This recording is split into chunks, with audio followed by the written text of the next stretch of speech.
What is up, everybody, and welcome back to Talkin Wellness, presented by South Florida Wellness Network. My name is Christian. It's your boy Michael. How we doing? And welcome back.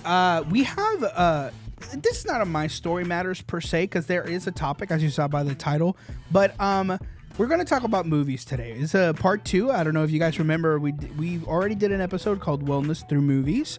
It came out, I believe, last year, if I'm not mistaken. It's still one of that's crazy. Which is wild, right? Yeah. It's still one of my favorite episodes because I'm a movie nerd and I get to talk about movies any chance I get. I'll do it. I love it. However, today I want to bring a different perspective, even though this is technically a part 2 of that. Today, I want us to discuss a little bit about not necessarily watching movies and how that can be a wellness tool, but how creating can be a wellness tool, all the way from making a movie or making videos to writing subject matter, you know? So for that, I brought a very good friend of mine, and I'm so happy to call him a friend because he's a movie nerd just like me. Would you like to introduce yourself, please? Yeah, my name's Brendan, and I'm a wellness coach here at South Florida Wellness Network. So So he's he's another new person. We've been getting a lot of new people here, and you guys met Chloe last week, which for us the episode came out today. So I hope you guys had a chance to watch it. She has a pretty incredible story. That's the cool thing about this podcast. Obviously, we bring forth a lot of cool topics and talk about a lot of important things, but we also get to show our work staff. You know, there's not a lot of companies and a lot of workplaces that will highlight the people that work for them and their personalities and their stories and how they struggled and how they changed their lives. So it's really cool to see that because it adds that level of relatability for other people to be able to do the same maybe one day, you know? Yeah. Super cool. Yeah.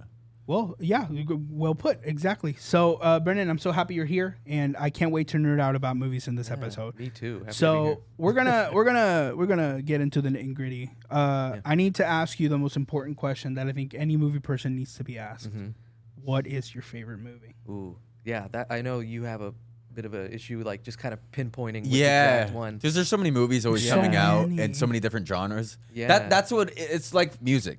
For sure. It's like, how do you pick a favorite song when you're a somber place, you're a happy place, you're a hype place. So it's like, I agree. How do you pick a favorite song? So you could really just pick what's resonating with you the most at the moment. Absolutely. You know? I mean, something I've watched over and over and over again is the Lord of the Rings trilogy. Yes. Oh yeah. Oh my goodness. Goated. Speak about like that's the greatest trilogy of all time by far. I'm actually going to see like the live orchestra version of Really? it. Like, Oh, that's wonderful. For the Two Towers. I happen to love, my favorite is Return of the King. Okay, the final. Yeah, but honestly, any of them. Just because of the whole climax of the fighting. It's the longest one. There's so much battle going is on amazing. for Frodo. I mean, like, come on. Bro, I'm a huge Lord of the Rings fan, so it's funny I watch like all the Marvel fans, but I'm not like I like Marvel, but there's super Marvel fans like Chris. That's why when I say I'm not like the biggest Marvel fan. Sure. But Lord of the Rings, dude, I love Lord of the Rings. Yeah. I'm a huge Lord of the Rings. I play the Lord of the Rings PC games. Yep. Like that, bro. Like You're legit. I love Lord of the Rings, bro. Like Have I'm you a seen the Legolas. books? Huh? Have you seen the books? I don't read books. Bro. Book me, I've been just terrible with books, but I got into those a little bit. Yeah, they're Oh incredible. my God, and they're incredible. no, of course, yeah, but I'm they're, sure. like, I can only imagine. Books insane. typically are better formats than the movies. I just, ADD brain. Yeah, I'm the same way. I've never been a humongous fan of books. Bro, I'll read and then I'm watch like, movies. what did I just read? Yeah, I have to go back and like constantly Bro, recheck what I just but read. it's a great read. I can't say that. Like when I do that, it's an amazing read, an amazing story, and I feel super drawn to the story and like it feels intimate, almost like I am watching it, but it's more work. Well, and that's why I don't do I'll it. tell you this. Back in high school, I was given the task by a teacher to read The Great Gatsby. Oh, okay. Awesome. And I remember when I first read it, I had watched the Leo DiCaprio movie, and I was like, "Oh, let me see how it connects." I love the book, but I love the movie. True. There's something special about visually seeing that. I know a lot of people argue that reading gives you the opportunity for you to come up with the images and the visuals. Yeah. That's why when they watch the movies, they're like, "Oh, the book was better." Well, of course, because you created that image in your brain. And then books, and that point is so perfect, especially with specific genres in books. Like if you think a psycho thriller or a drama and put it in a book, and then you give that your brain that room to think about other possibilities of the story routes, bro. Then those books are elite, you know? Right. But here's what I'll say. The reason why I like watching them in movie form is because I'm a big fan of seeing how all other senses, people... man. not only that, but how people interpret stories. yeah. Like, for example, one of my favorite horror movies ever is the Andy Muschietti It movies. Oh, okay. Good. And it's literally, and a lot of people don't agree with me, and that's fine, but they're one of my favorite horror movies. But what I enjoyed is how he takes the story from Stephen King and makes it his own. Like, a lot of stuff that happens in the book are not in the movie. And there's a reason. It's because the way that he envisioned the story wasn't exactly the same. I was just going to say like that, you know, I think depending on the book and depending on how convoluted the story can be, it can be, you know, the book's obviously going to be better. You can fit more into it. But then something like Lord of the Rings, they cut some of the fat. Yeah. You know, there are some That makes me characters- think of like a Death Note. Because Oh, I I've haven't- written yeah. like the anime, comics on yeah. Death Note. There's a lot more into it, but if you watch the actual The like anime, show, yeah. Yeah. it's not so much involved with that, but it adds all the things that you need to know about Exactly. it that keep it important and keep it like relevant. You know? Yeah, So yeah. definitely. I That's think the hardest part of probably about creating a movie from a book, Yeah. honestly. Yeah, and that's something that even, you know, I'm a big Game of Thrones fan too. Just Oh, naturally, yeah, like high man. fantasy. Yeah, is kind of my yeah. genre. But Yeah. Mythology Yeah. kind of. Yeah, I love Yeah, that I genre love too. that. the writer George R. R. Martin points out that sometimes people making it their own is like, it kind of takes away from it. Like, you know, naturally. I mean, I've watched some movies recently when I've read the book, and I'm like, oh boy, they left out like all the good stuff. They really made it too much of their own. Like there's a part where like style comes in, I think, Sure, yeah. and that's important for a director and, you know, their team and stuff. But yeah, sometimes it can be. Yeah, especially when right, you're yeah. saying it's about that. Yeah, You know, if it's yeah. like about this story and you're adding a lot of key details, then it's like Yeah. that's probably not a no-go. You know? Yeah. No, absolutely. So, I'm curious because you have an extensive history involved with making movies your own, right? Yeah. And one of the things that I really wanted to pinpoint in this episode is how can we inspire people to utilize making a movie, not necessarily just watching, but making media. How can that be utilized as a tool for wellness? So I myself have experience, the both of you have experience in this, so I'm curious to hear your guys' perspective on how making media, whether it be videos, movies, taking pictures, how has that helped you in your own personal wellness journeys? Yeah, absolutely. Do you want to go? I mean, I'll share first because you're Yeah. the guest. I'll let you Sure, share yeah, last. I mean, whenever I make a comparison or conversation about certain things, I like to play devil's advocate for both sides. So, like, you know, with creating media and creating content and shooting on cameras and stuff like that, it's awesome. It's the reason I got into it. It's the reason I love doing it. It's the reason that it's my passion. But with that comes a lot of headaches, comes a lot of work, comes a lot of editing, comes a lot of mental health awareness stuff, because you are working with people and ideas and different things that you have to also manage and be able to be a team player, you know. And there's a lot of things that come into editing that aren't seen, and shooting that isn't seen. A lot of people think you just pick up a camera and it films you or like it films itself, or you just can like, you don't need a tripod, you don't need a gimbal, you don't need a lens. Like there's so many other things that go in. Lighting. Yeah. But the biggest thing in video is lighting. Absolutely. By far. Yeah. And we have how many lights right here in this little tiny setup, you know? So, and we need more, you know? We need more, yeah. So there's so many little things that go into that, and that's what's taken me from like my 8-year or 10-year journey. And I'm still learning. I will always say I'm a novice. Like I'm still a beginner. I will never, I'm not a pro at all. So like I have a lot more learning to do. But with that being said, it's an amazing thing. You know, I love creating it. I think everybody has an artistic ability within them. They just got to find it, whether it be playing sports, whether it be writing, whether it be, you know, running. There's so many different art forms. It's whether or not you look at it as art, but art is art, you know? Yeah. And creating is, my brother made a slogan. It's called Create Daily. And that's something that like I always think of when I'm editing or something like that. It's just keeping my mind active. You know, I have ADHD and I have a super like hyperactive brain. And if I don't have it going into certain positive habits, like editing or doing things like that, then I'm just going to be doing other things. So it's really, I like that. yeah, it's a positive thing for me to do as far as like for video gamers. Like if you're a video gamer, you like gaming. It's like I feel like certain people that have certain brains and the way they think and like coding, or you just fall in line with certain things and activities. And I feel like editing and shooting is definitely one of them. So for me, it's been awesome. Yeah. What about you, Renee?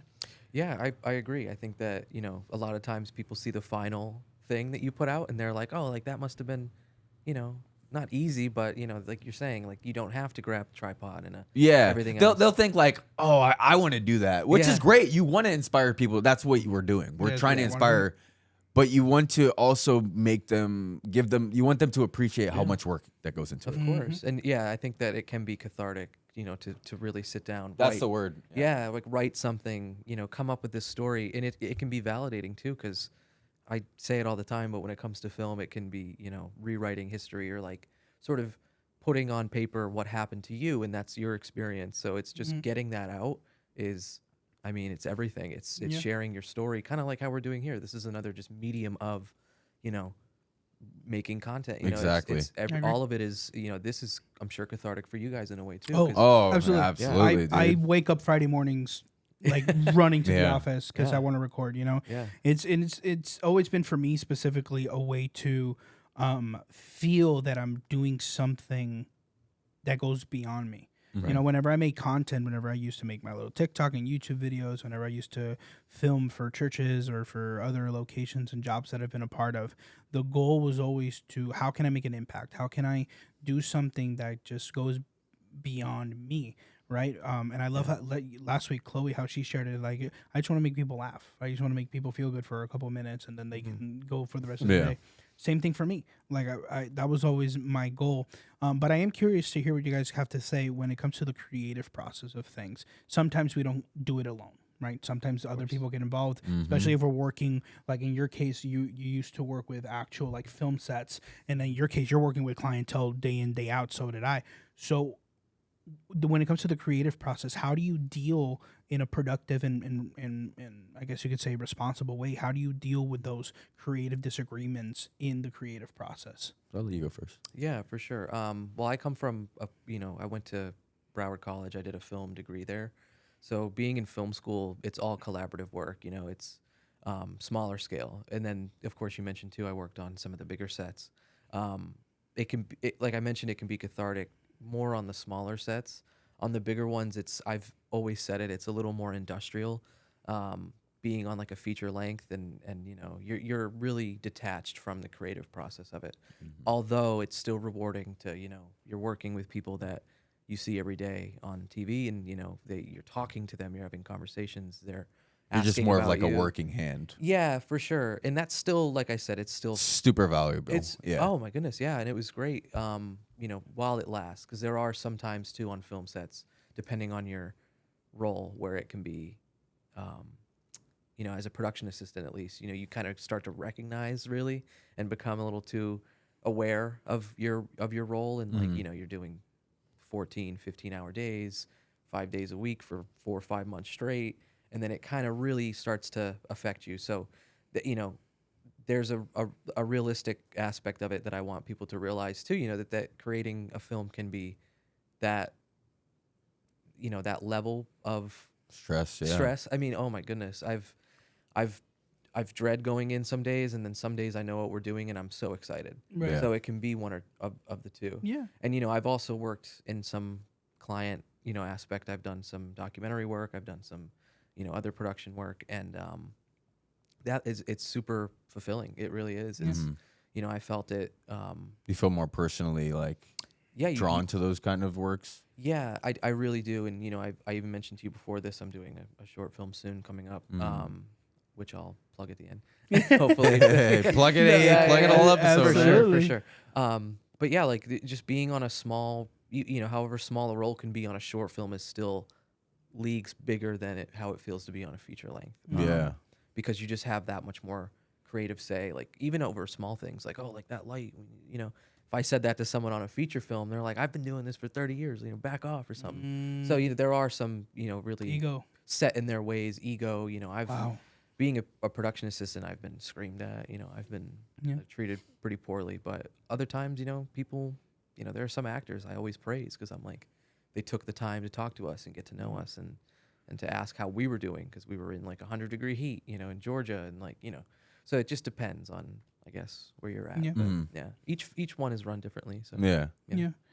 And that's such an interesting question, because it shows like how filming and creating, it could go in so many different realms. Right. Like he went in the very traditional route of like, you know, going film school and going into, because I'm sure you wanted to like get into movies and stuff like that. For sure, yeah. Yeah. And you know, same with me. And I just, I think my passion just came way later. I was kind of already out of college. Okay. Or I was like, I think I was like 21, but I went to college for soccer, like just to play soccer. I didn't really think about anything else but soccer. But I also always had that passion for videos. So when I got into videos, it was more so like my first video camera was a GoPro, and I would record me doing like parkour. And it was just about trying to every year or every couple months, it was just like, I like this. I want to make it look better. I want to grow. I want to keep, and then it just turned into $3,000, $4,000, $5,000 cameras, you know? So it just becomes a hobby that became very big passion of mine. And then I learned how to film an S-Log, and you learn how to film so many different ways. You learn how to film creatively, and you learn how to film professional cameras, and you learn how to film.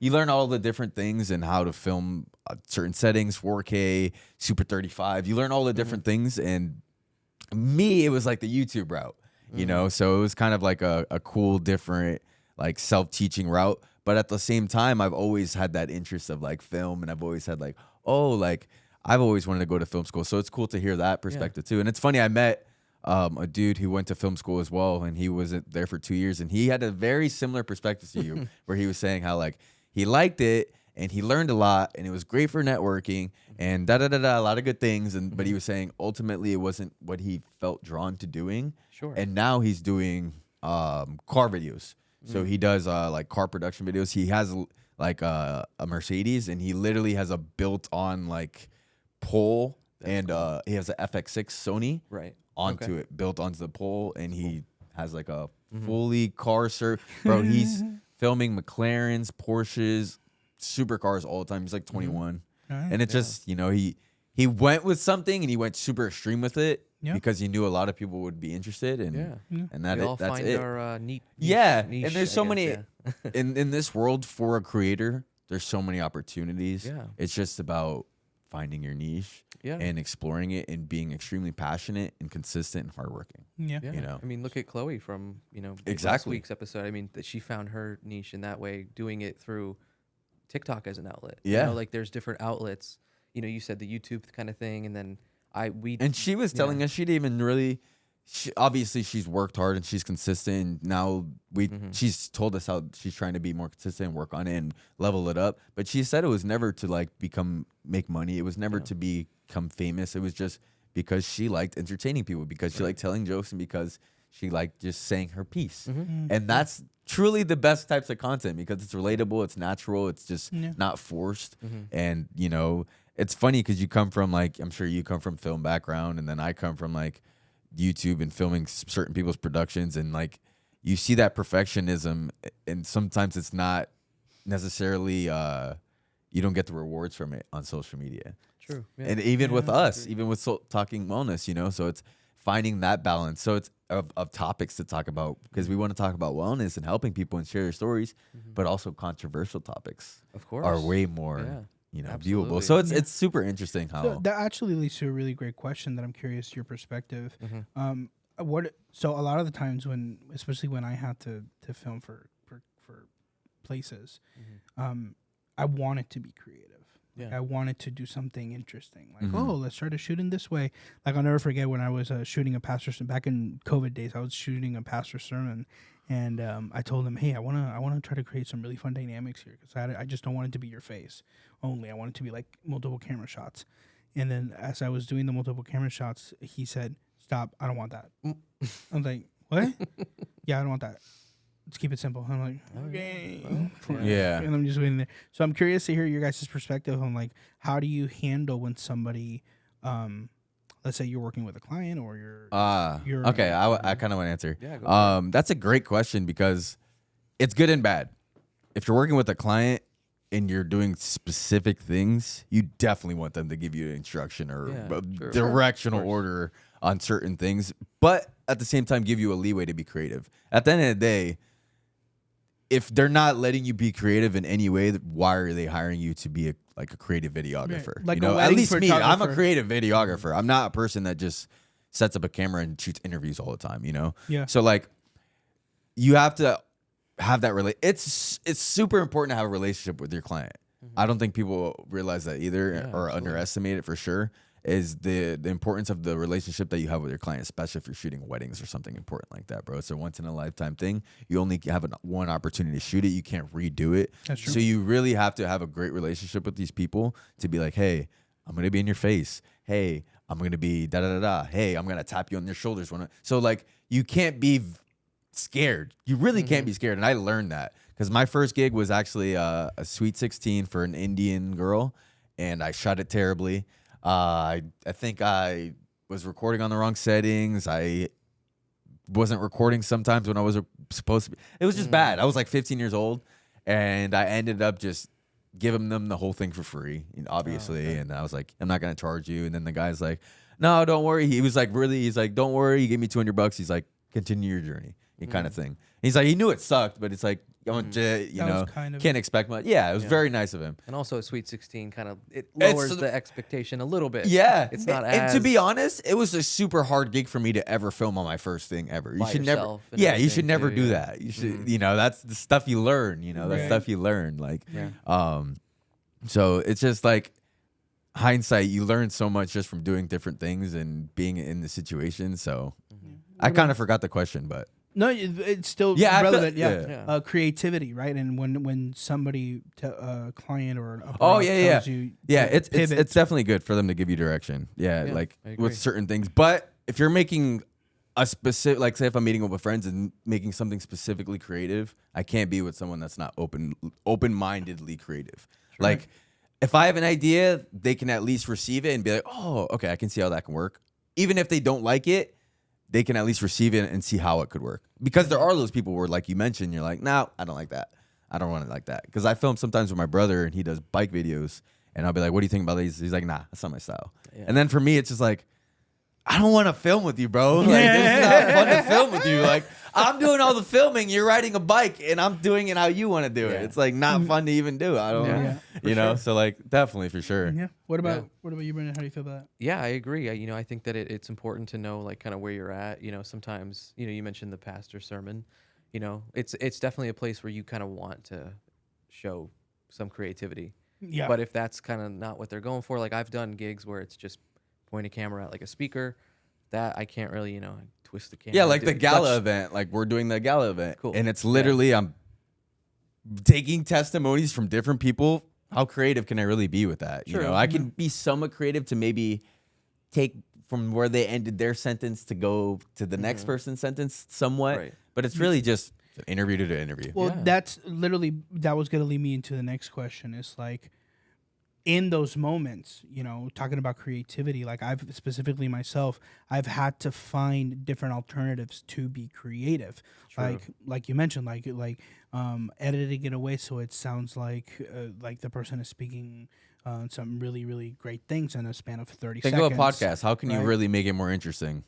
But we try to make different camera angles and we try to cut angles. There's editing stuff in. You have to involve some level of creativity into things, or else you're just going to be a normal person. You're going to be like everyone else, right? And in the day and age of social media and media in general, bro, you're gonna just never stick out. You're gonna be a niche. You're gonna be making content for no reason, unless you just enjoy making mundane content that's not great.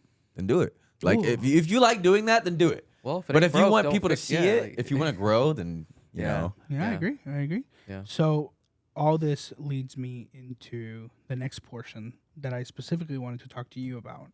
So we've talked about the shooting video type of thing, but one of the things that I appreciate about when we were talking about making this episode happen is that you write as well, and I feel that writing is such a wonderful tool for wellness too, because it allows you to put your feelings, your story, your past experiences into.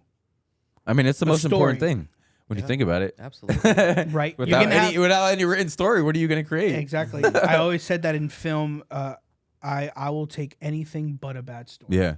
I don't care if you like, how people judge a lot of those like student films or those like low budget sci-fi films. If you give me a good story, I don't care if it looks like I agree. you shot it in the backyard.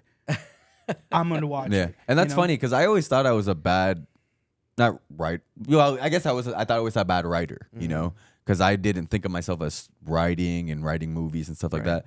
But really, when you're a creator and you're making videos and shooting, you're really actually a really good writer. You know, True. because you have Yeah. to make shot lists. You have to plan. gonna say You that, have to yeah. organize yourself in a way to, if you're gonna make a certain content and if you want it to come out a certain way and it's gonna be good, you actually have to plan and write all that out, at least Yeah. in your mind.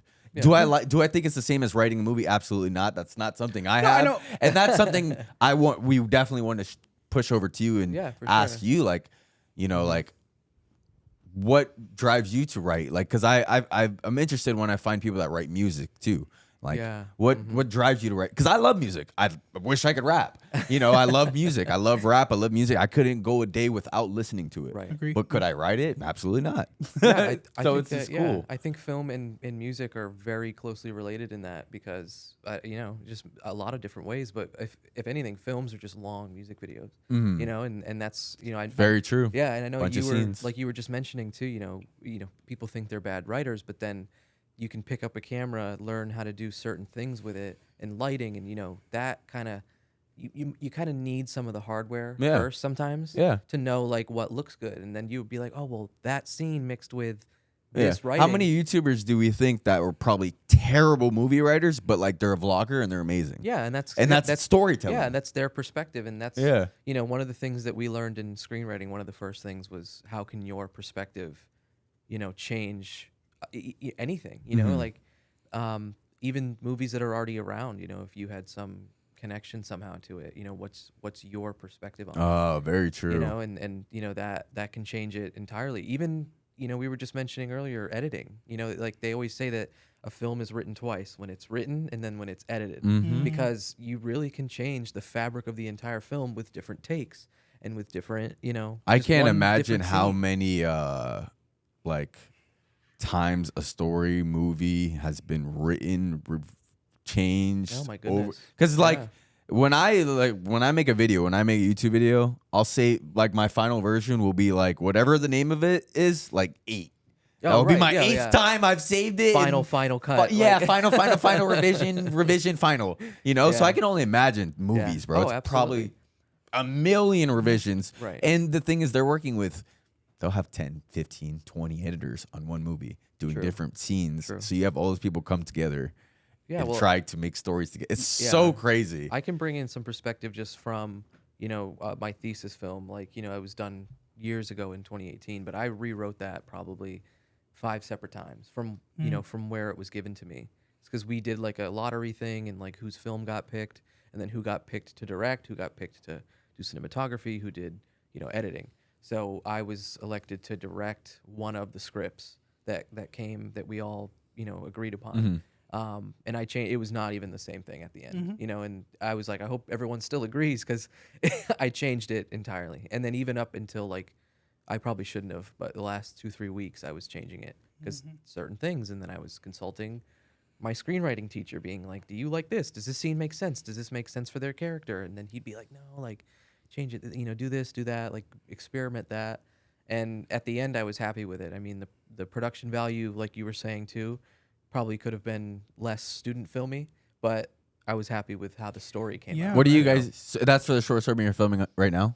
No, so the one I'm a part of a film right now, and they're just doing a campaign for fundraising at the moment. I'm not going to plug that, but I'll plug like, you know, just the film itself, and maybe it'll lead to that. So we'll see. But yeah, no, I'll be a smaller part on that film. This was the film I'm talking about is a thesis I did for. Okay, my- cool. So what do my you find final, yourself more drawn to? Do you find yourself more drawn to the creative aspect of like shooting it, shooting, editing, writing, storytelling, or acting, living Yeah, through yeah, it? yeah. Well, I've done some acting as well. I did theater at Broward, you know, a little bit, and I've also done some student film stuff. And I did a web series that I was really proud of. That's out on Amazon Prime.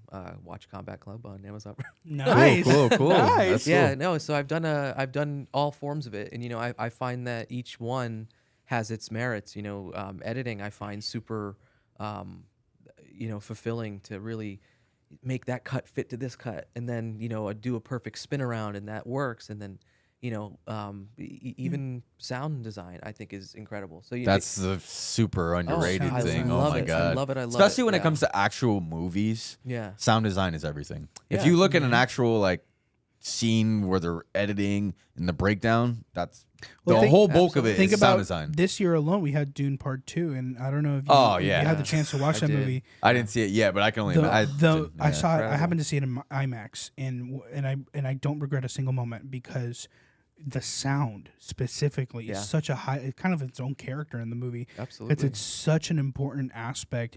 Not there's a scene where you're like hearing these worms travel to the, and not only you feel the chair Yeah. shaking, but you hear every single follicle of sand just Yeah. start Ugh. moving. I to follow it's two so guys impressive. on Instagram, and one of them is a Netflix.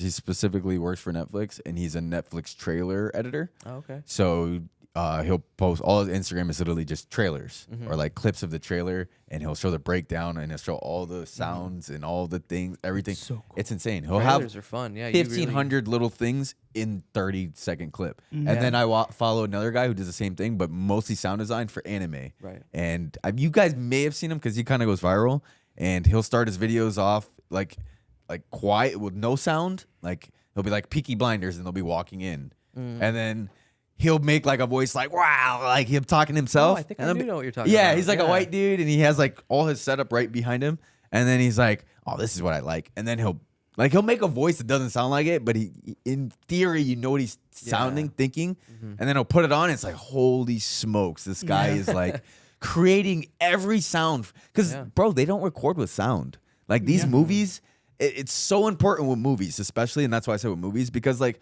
when I'm recording a video, sometimes I'm just putting a boom mic on my thing, and I'm picking up that outside sound, and then I'll add sound effects on top. Movies, they don't pick up sound with cameras ever like that, No. bro. Yeah, Ever. it's a whole They'll nother get a department, boom yeah. mic if they're gonna get the actual sound Yeah, from the dialogue the and whatever. dialogue, but any other exterior sound, it's added.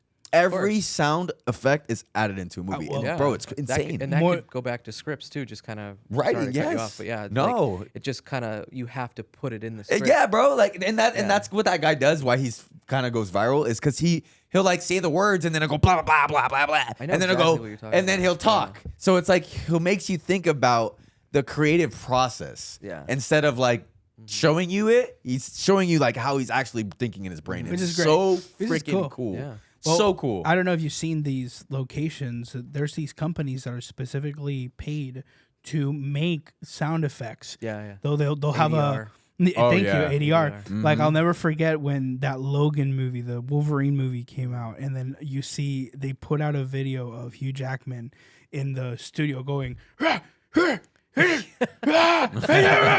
It's the coolest thing. And then they added that to the scene and they had the scene playing in the background, so he has a visual perspective. Yeah. Or you'll see these people like they're looking at the movie scene, and there's horses, and they'll grab 2 coconuts, and they'll go to Yeah. That's and the to mimic Monty the sound. Python. Right, the Monty Python There's joke. those people that But that's literally really what they do. have rooms in their apartments or houses set up, soundproofed and everything, Just to make sounds for specifically movies. with chains and nails and bowls, And so they can sand and make pools. weird sounds Yeah. on these super sensitive microphones. Yeah. And then there's also those people that they do stock, footage and Yeah. stock stuff like that, and they'll go outside and they'll get those ambient mics that they're like $20,000 mics. They'll have a big ambient circle around them, and they're picking up butterfly noises and like Wings, random things like that are like, how the heck are you hearing this, bro? Yeah. And it's Well, just you know that's interesting. I wonder, and maybe I don't know if you have any experience on this, but I'm curious as we're talking about creativity and making film and stuff. What do you think people feel like when when they have to make those stock videos or stock sounds, and like people just use them like left, right, and center, no recognition? I have like, some experience of talking to actors who have done like stock, videos cool. like that sometimes. And it could, they've advised me, they're like, don't do anything stock related if your face is involved or anything like that. don't sell your image Because they can use that for Yeah. anything. I've heard that before. Yeah, when it comes to audio too, it can be a nice paycheck because you get it up front, but then the credit that I've seen it recently. Someone made a video about how they made some sample for some famous song. I think it was a Sabrina Carpenter song, and they just kind of took the The audio. Little Nas X Old Town Road was a 10 grand sample. Yeah, $10,000. exactly. Look And at that that song. person- It's like, isn't that one of the most famous songs of all time now?